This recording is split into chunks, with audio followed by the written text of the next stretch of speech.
Alright, here's the big one. Luke is an entirely different character. Luke Skywalker, the embodiment of hope. A man who saw Darth Vader, a literal child killer, and said, "I think there's still good in you." Your thoughts betray you, Father. I feel the good in you. Tries to kill his nephew, Ben Solo, because he sensed someone on the dark side was talking to him. Actually, no, it's not even that. After a second watch through, it turns out it's worse. Ben Solo just had a bad dream about going on a killing spree or something.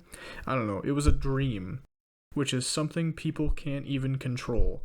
So Luke Skywalker tries to kill him. Luke didn't even try to talk to him about it. He just tries to murder a teenager because of a nightmare. It also took him 10 seconds to come to this conclusion. Last Jedi's entire version of Luke is so out of character that it's blatantly jarring. The things he does and says are so far away from what the character of Luke would actually do that I'm convinced it's a different person. He also tells Rey that the Resistance's plan of him joining the fight is stupid. This is about as far out of character as you can physically get. Want specific evidence? I'm glad you asked. I'm gonna walk out with a laser sword and face down the whole First Order.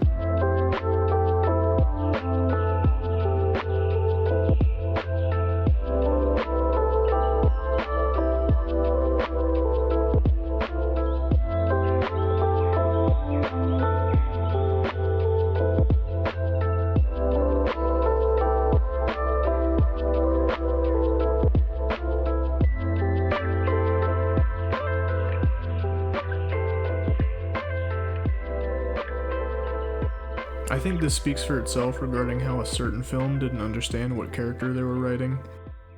I was once in a conversation with a die-hard Last Jedi fan, and they said that Luke turning himself into the Empire doesn't count because he was banking on Vader backing him up. If he were to join the Resistance, he would be alone. However, that's not true. By the same logic, Luke should be betting on Kylo Ren backing him up in the fight against the First Order. Luke Skywalker has hope when all others don't. He also believes in the potential of anyone, no matter how far gone. He is the last of the Jedi and is determined to uphold their values of justice no matter what. He wouldn't kill his nephew because he sensed a twinge of the dark side. Luke's father was entirely on the dark side and he tried to save him. His nephew had a bad dream that felt a little bit dark side-esque, and he tried to kill him in his sleep. If you have any doubts about the point I'm trying to make, watch this press interview where Mark Hamill himself says that it's not his version of Luke Skywalker, and he had to think of it as a completely different person while filming just to get through it. That's the crux of my problem. Luke would never say that. I'm sorry. Well, in this version, see, I'm talking about the George Lucas Star Wars.